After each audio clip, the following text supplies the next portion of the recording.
This video is sponsored by my patrons on Patreon. If you like my content and would like to join the ranks and get some pretty cool perks alongside it, the link is in the description below. Alright, 10 people who watch basketball and also watch my channel, because it seems that those two areas do not coexist very well. Let's talk about free agency. As the title suggests, this is my favorite free agency that I think I can remember, and it's not why you would think. My team, the Detroit Pistons, of course we got Cade Cunningham, but we're not like specifically getting better. The reason that I absolutely love this free agency is because of the little moves, and I'll get to that in a little bit. But I'm aware this hasn't been the most flashy free agency. We've really had a really lucky past like 5 years of continuously big moves happening, and I think the biggest move that's happened this offseason is the Russell Westbrook trade and the DeMar DeRozan to Chicago thing. And those aren't the biggest things in the entire world, and that's only two of them. Unless Kawhi signs somewhere different, then I don't think we're really going to be getting another big move. But this feels like one of the most, I don't know, it's one of the most interesting free agencies that I've seen. So there's been two title contenders that people are saying it's locked down: Brooklyn Nets and Los Angeles Lakers. And they have their core of their really great players, but I always find it so interesting the way that these title teams fill out their rosters. For example, I think one of the most exciting and one of the most interesting moves of the offseason, call me crazy, Malik Monk signing to a 1-year deal with the Lakers. That is a young player. That might be one of the most athletic backcourts in the league. Even though they're small, they're tenacious, they're athletic, and I think he's a really great fit into that team who provides some pretty okay shooting to a team that really doesn't have any. Also, the Dwight Howard, the Carmelo Anthony, Wayne Ellington, Kendrick Nunn going to the Lakers. There's so many interesting moves being done on that team. And then on the Brooklyn Nets, you're talking about people like Patty Mills leaving the Spurs and going to the Nets. Then finally getting a defensive enforcer in James Johnson who will just beat the crap out of people. Them getting Blake Griffin back, who proved that he is worth more than a minimum deal in his time with the Nets, but he still got it. And then bringing back Bruce Brown. And then we're seeing these other teams who have been kind of in the middle of the pack starting to emerge as potential playoff teams, like the Bulls with obviously the DeRozan thing, but then they also pick up Lonzo Ball, who I think is the perfect complementary backcourt player for Zach LaVine. I think getting Tony Bradley is really underrated, and then obviously Caruso, one of the better defensive guards in the league. Teams that are also really good, like the Nuggets, picking up Jeff Green to play maybe the 4 is a really great thing. I think he fits perfectly in between Porter and Jokic in that front court. Also them retaining Will Barton, JaMychal Green, Austin Rivers, all great things. The Knicks have a hell of an offseason. They pick up Kemba Walker, Fournier, and Alec Burks. They managed to retain all of their free agents. They elevate themselves to me more than the 5 seed. They now have probably maybe like a top 3 team in the East. I don't know if I want to go that far. The 76ers. But yeah, these playoff teams keep bolstering themselves.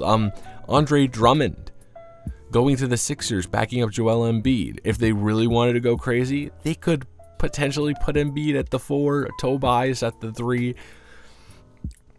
Ben Simmons is the 1. You have then 4 players that are above 6'8" in your starting lineup, which is ridiculous. The Suns getting JaVale McGee, which is more defensive enforcement down low, which is what they needed in that finals to combat Giannis. Players are just teams are just getting better, which is something that I always love to see. Rudy Gay, Hassan Whiteside, Eric Paschall on the Jazz, kind of simultaneously adding to the defensive identity of that team, but also giving some much needed offense to that team. The Heat really, really did a number of this free agency, making sure Victor Oladipo comes back, Duncan Robinson comes back, Jimmy Butler comes back, Strus and Vincent, who I know they aren't the flashiest, but I think they could potentially in the future be 2 solid role players for that team. And then picking up PJ Tucker, who is, in my opinion, the poor man's Draymond Green. His stats aren't going to show, obviously, in the box score, but he has such an impact for the defensive mindset of a team like that. And then also picking up Kyle Lowry so they could let go of Goran Dragic and still have, and Kendrick Nunn, and have a good one. So these teams are here's the thing, right? Usually in the offseason, we see some teams get better, but we also see some teams get worse. And in this case, this offseason, I think what I like about it so much is I don't think I've seen a single team get worse. If they've let go of some people, they've also gotten people back.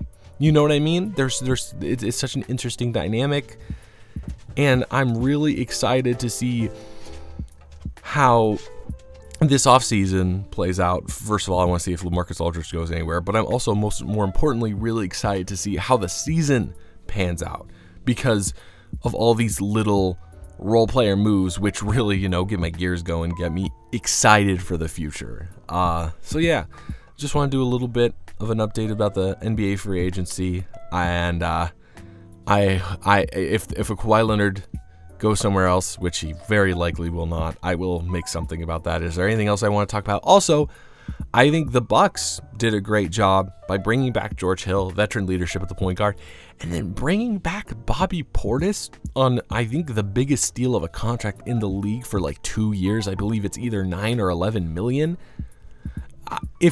I think Bobby Portis, comparing him to someone like Rashawn Holmes, who got a 4-year, $55 million, I think he's better than Rashawn Holmes. And the fact that he's signing for that amount of money is a complete steal for the Bucks.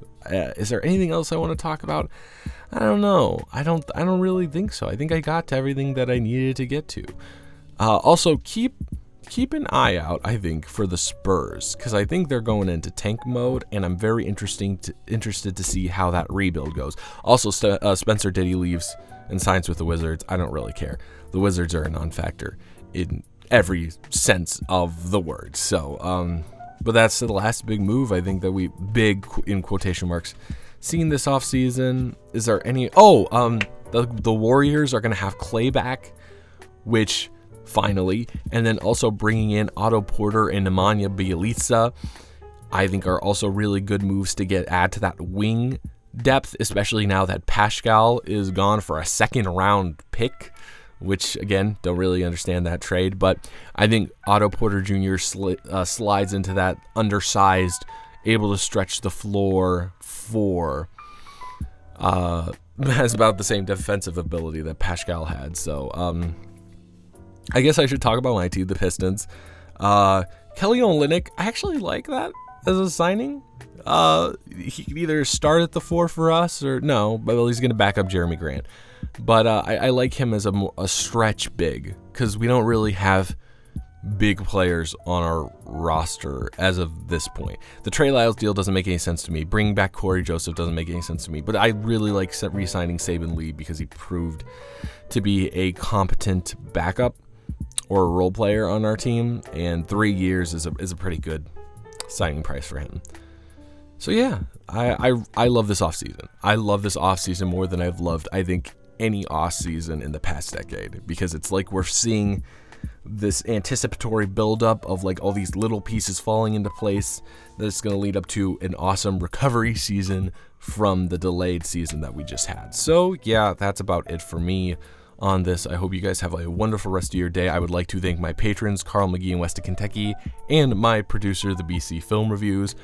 Once again, I hope you guys have a wonderful rest of your day, and I will talk to you in the next one. I think I should have a video up next Monday. I'm not sure about Friday. I just moved locations. So, yeah, that's about it. Have a wonderful rest of your day, and goodbye.